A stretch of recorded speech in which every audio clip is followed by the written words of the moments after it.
Words from the book of Deuteronomy, the 8th chapter.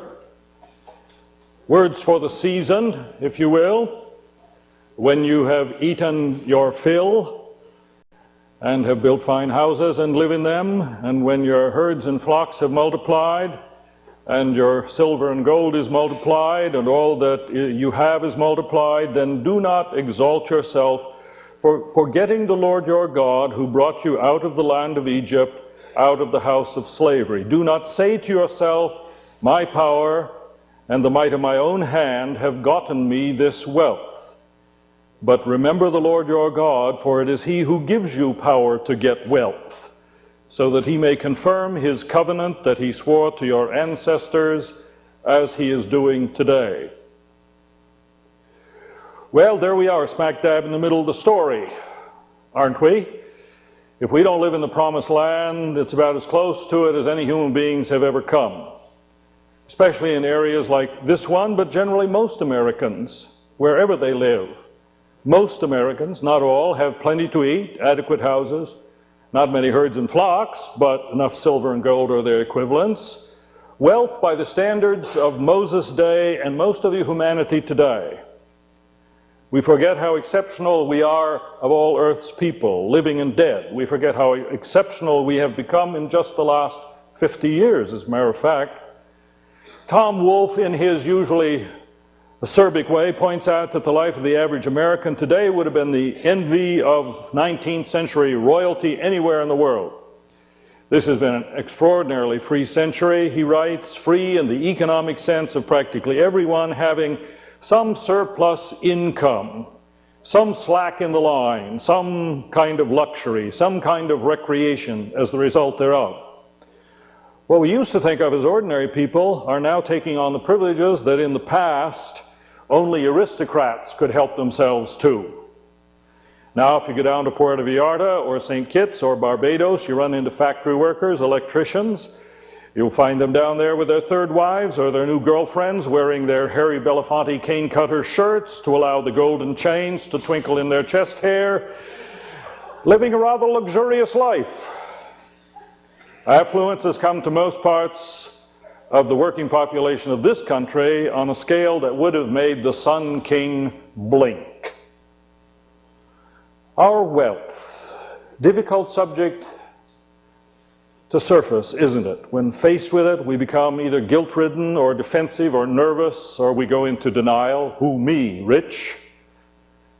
So note first the endorsement of wealth on the part of Moses. Remember the Lord your God, for it is he who gives you the power to get wealth, so that he may confirm his covenant. The biblical worldview embraces the hope for a future on this earth in which all God's creatures will enjoy all the good things. The future the prophet hopes for in the Old Testament includes a vine and a fig tree for every family. I'm not much for figs, but the vine sounds pretty good. The kingdom Jesus announces and which his people pray for on earth includes the earthly joys and comforts of plenty to eat, feasts with friends. Blessed are the poor, for they shall be filled. Blessed are the humble, for they shall inherit the earth. One wag comments, when the unhumble get through with it, though, who will want it? Yes, he does tell one wealthy fellow, sell all you own, distribute the money to the poor, and then come follow me. But that's not a universal rule around which to organize society. Only if you hold one whale of a garage sale and get rid of all your possessions and take a vow of poverty and become a monk will you be a disciple of Jesus. As someone has pointed out, if all the rich gave all their wealth to the poor, they would merely transfer the problem of possessions from one group to another. So it's not a universal rule. Jesus knew wealthy of whom he did not make this demand. Jesus, like Moses, never condemns wealth per se. They both warn about it. They do not see it as immoral so much as they see it as dangerous. So I would like to hear their warning with you this morning, really hear it again, because I think our souls may well be at stake. Do not say to yourself, my own strength and energy have gained me this wealth. Why not? It's true, isn't it? I've worked hard for what I have. When I was just a kid, I listened to my father and studied. 14, I went to work in the local music shop delivering pianos and radios in a day when the radios were as heavy as the pianos. I was in church every Sunday morning and evening. After the initial thrill of newfound freedom, I settled down and applied myself in college and seminary, got good grades, learned the skills of my trade, worked at 2 jobs to help me through theological school. Well, to be really honest, I was also smart enough right along the line there to marry a woman who could earn good money while I went through seminary by the sweat of my Frau.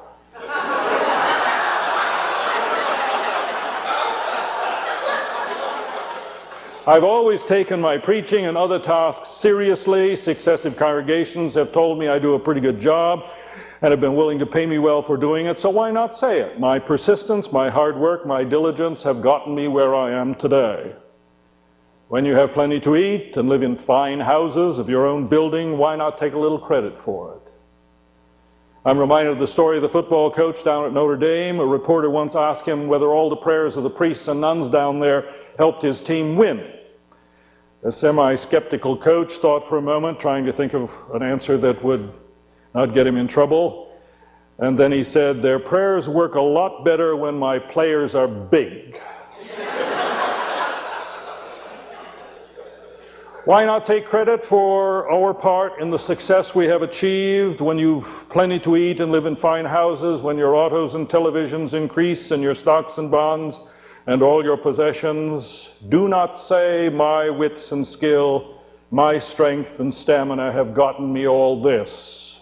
Why not? Because in the first place, when we see that all we have is our own doing, several destructive things can happen to us if we're not careful. We can become destructively anxious for all our wealth. Strange and interesting, is it not? The more I focus on trying to secure my own existence, the more I seek to increase my portfolio, the more susceptible I am to the ravages of anxiety. Stress, which is nothing more than a polite word for the same thing, is the disease preeminently of the affluent, not the poor.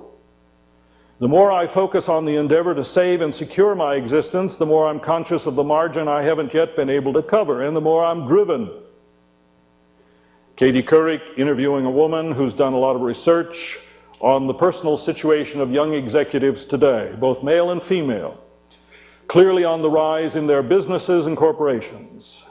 Her research shows many of those executive lives to be chaotic and out of control. Frequently, she found their marriages are coming apart at the seams, or family life is dysfunctional. Everything is sacrificed to the job. At the end of the interview, in describing the mood of the young executives, the writer uses the word, interestingly enough, the word despair.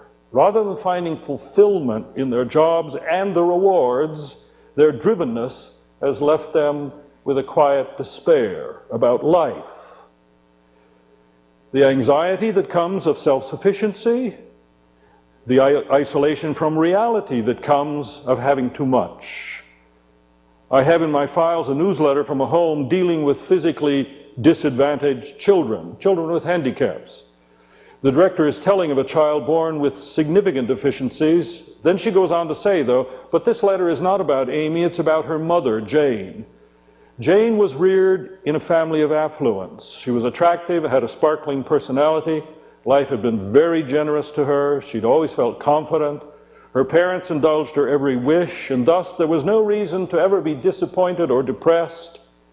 But she'd never met a person with disabilities, let alone her own child, and was totally unprepared for such an experience, an unwanted experience in her eyes. She was a victim of our affluent culture. Everyone and everything is not perfect. Her parents protected her, shielded her from the reality that sufferings, limitations, waiting, deprivations are part of the rhythm of life. Immediate gratification of every wish and desire did not prepare her to accept that there are some things in life which we must simply bear and endure with patience.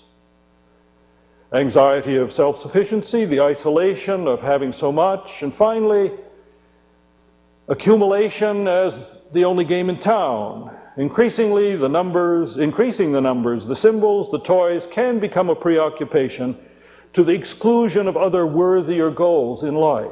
So easily we slip into it. Economist H.F. Clark has done a lot of research on incomes in this country of all the classes. He discovered something very interesting. No matter what social class, no matter what the average income, everybody wants 25% more than they have. You see, wealth can enlarge rather than satisfy appetites. Now note again, the problem is not the paycheck. The problem is in us. Concern for our security, refusal to deal with reality, focus on very limited and shallow goals in life. It's not the wealth we possess, but the pursuit and possession of wealth that we allow to possess us, delude us, detour us, absorb us. So what's the answer? For all of us, the challenge of wealth calls for a continual effort at remembrance and gratitude. Remembrance that our good fortune is really a gift from God. Remember the Lord your God, for it is He who gives you the power to get wealth. Why do I stand here before you this day? Because of so many incredible gifts. Like the gift of better than average intelligence, sheer gift. Like the gift of birth in a country where the son of fairly common folk can go to college and there have the freedom to choose a vocation, where there is reward for hard work. I've worked hard, but not as hard as the peasant in the rice paddy of Indonesia. And what a difference.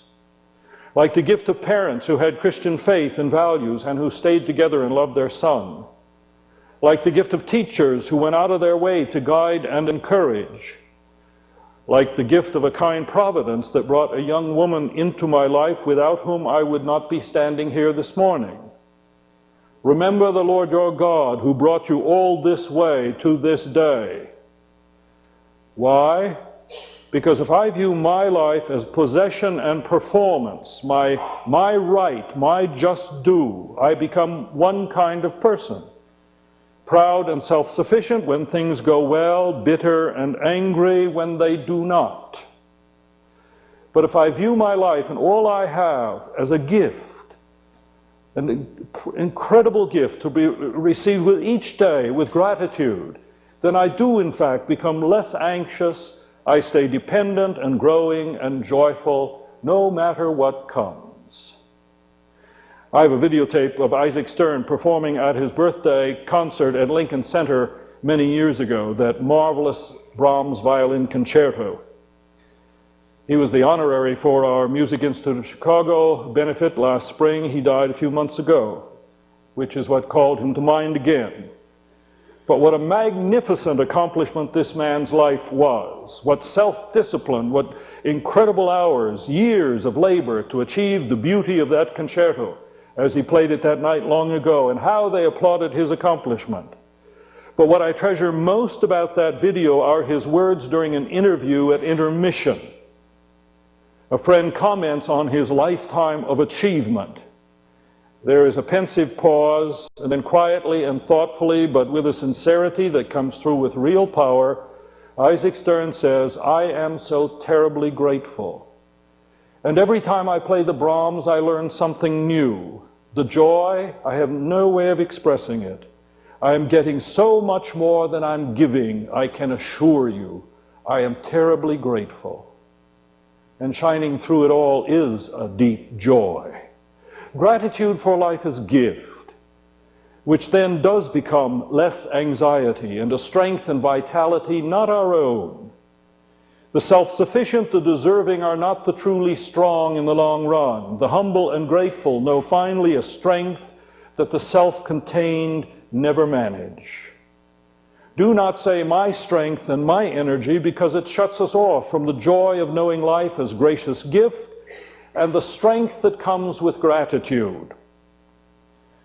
As the great Howard Thurman once wrote, when we've exhausted our store of endurance, when our strength has failed ere the day is half done, when we reach the end of our hoarded resources, our Father's full giving is about to begin.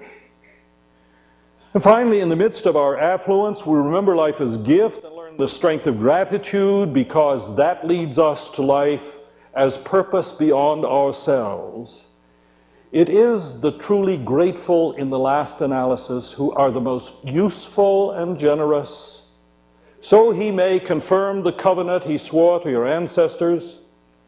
Confirm the covenant? What's that all about? Continue his work in this world through you. God gives us life and good so that we may reach out beyond ourselves and our needs and serve his great purposes for this whole world. And what are his great purposes for this whole world? The promised land, which is bread.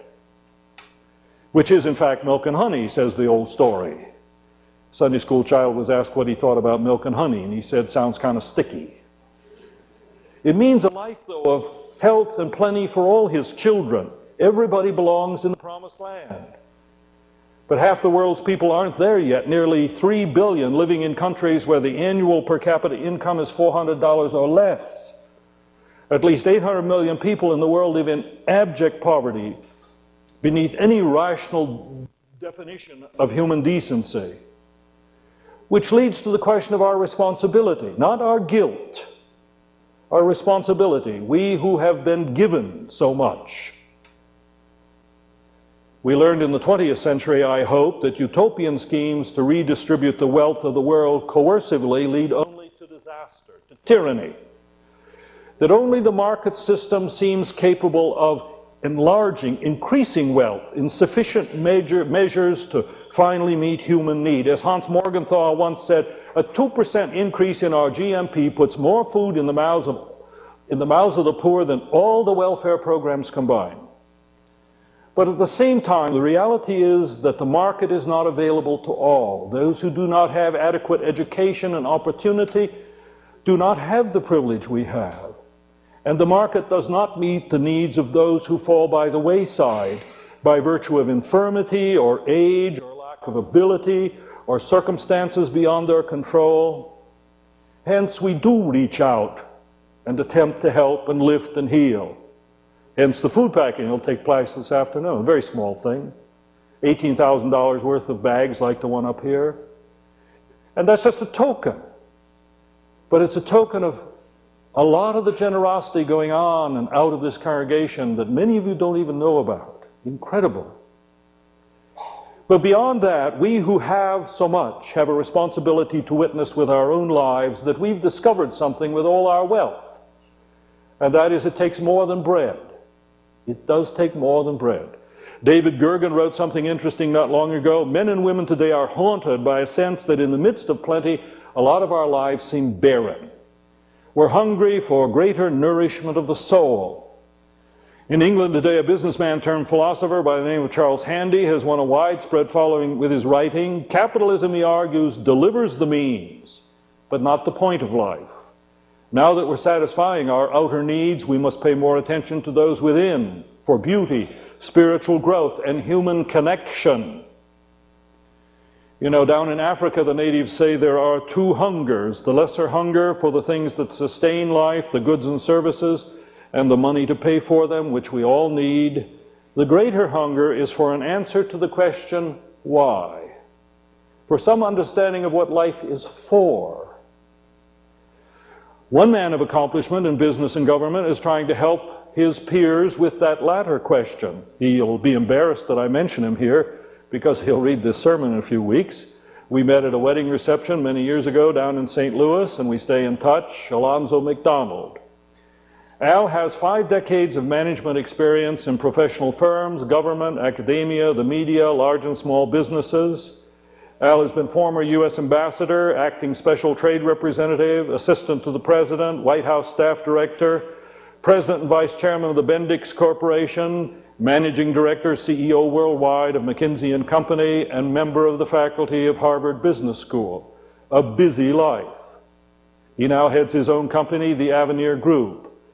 But what is his passion? What is the center of his life? What does he give himself to and for with great energy and time and generosity? For many years now, he's called together groups of leaders in business and profession in something he calls Trinity Forums to challenge them with the challenge of faith and service. to raise the question as to what they're really living for. The Forum has published 22 monographs, excerpts from classical and contemporary writings which confront the issues of faith and life. And now he's written his own, finally, a moving treatment of Jesus as the focus of his life, that which makes his life worth living, a layman's primer, he calls it, and he closes it with these words. I've discovered that ultimately faith is a voluntary act of one's individual will. It cannot be subject to coercion from any peer group or colleague or church. I've discovered that this act of will, based on heart and reason, and mostly faith in Jesus, leads to the only hope for inner peace and purpose that this world offers. As we hope to live out our final days in God-given tranquility and peace, I complete this layman's primer with a humble traditional prayer. O God, give us a right discernment between that which comes first in our lives and that which follows after. And when we would make much of that which cannot matter much to you, restore us to our right profession, which is Jesus our Lord. When you've built fine houses and live in them, when you've eaten your fill, when your silver and gold is multiplied, do not forget your God, for it is He who gives and gives and gives, so that you too may give and live. Amen.